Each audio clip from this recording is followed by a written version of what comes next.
Although I had heard Frieren was a fantastic show, I was not ready for this chill, adventuring story to be among my favorite anime of all time. Despite being slow and having a relatively simple plot, Frieren is undoubtedly a masterpiece in my eyes, and there is one main aspect that made it that way.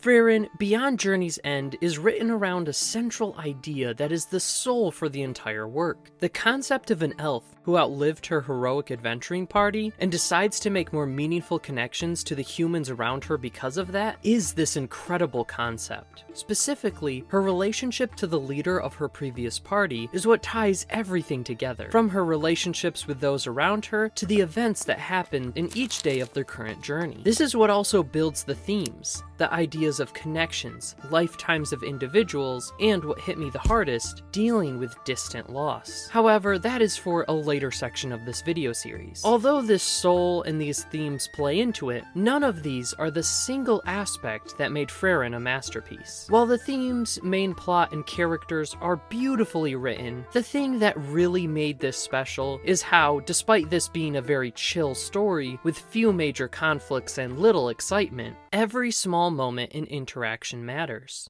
With most of the story consisting simply of conversations and doing day-to-day tasks such as shopping, it's important that there is something more than just interesting character interactions to keep you engaged through the mundane. But after only a few episodes, you realize the mundane is much deeper than you think. Surprisingly, this story is very tightly written, with so many little details that are remembered in later episodes. The first example of this that I noticed is when Fern mentions the useless spells Frieren had learned. One removes rust from a bronze statue, and another turns sweet grapes sour. Both of these just seem like examples to show how much Frieren loves magic, that she'll learn a spell regardless of its usefulness. But there is so much more to this side remark, setting up some really powerful moments and enriching the story. Frieren herself is a very distant and closed-off person, especially at the beginning of the story. It's hard to connect to her, and you never know what she is thinking. However, this is by design. Whenever she does reveal her feelings, it's a beautiful moment, in large part because of the small details that set it up,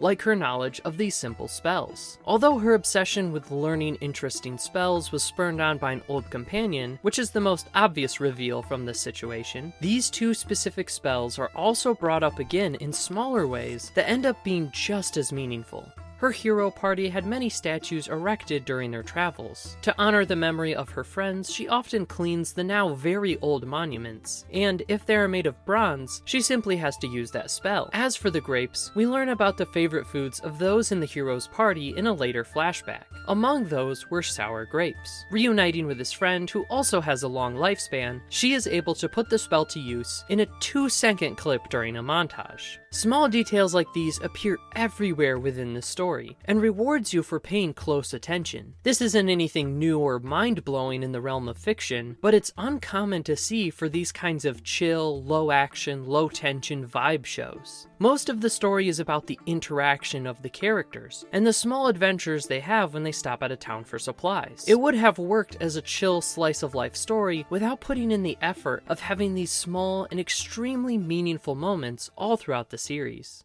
If I was only looking hyper-analytically at the writing itself, I would say this attention to detail is the one main thing that sets this apart. However, the true single aspect within this story that has made it not only great, but among my favorite anime of all time, before even finishing its first season, is the heart that the author put into this. Frieren, Beyond Journey's End has affected me in a way few stories have. It's sad, funny, and melancholy, but it never feels like it was forcing these emotions. It simply told the story of these characters in this world. It seems there is very little known about the author, Kanhito Yamada, but from this work it is clear she is someone who has a deep, personal understanding of emotions and people. There is a depth to this story beyond its interesting look into the perspectives of time and loss. Although much of Frieren is about lamenting lost time with those who had been close to you, there is so much more than it just being a sad story. This anime is extremely immersive in its storytelling, to the point it feels like the author herself also lives among these characters and is simply compiling the most interesting parts of their story.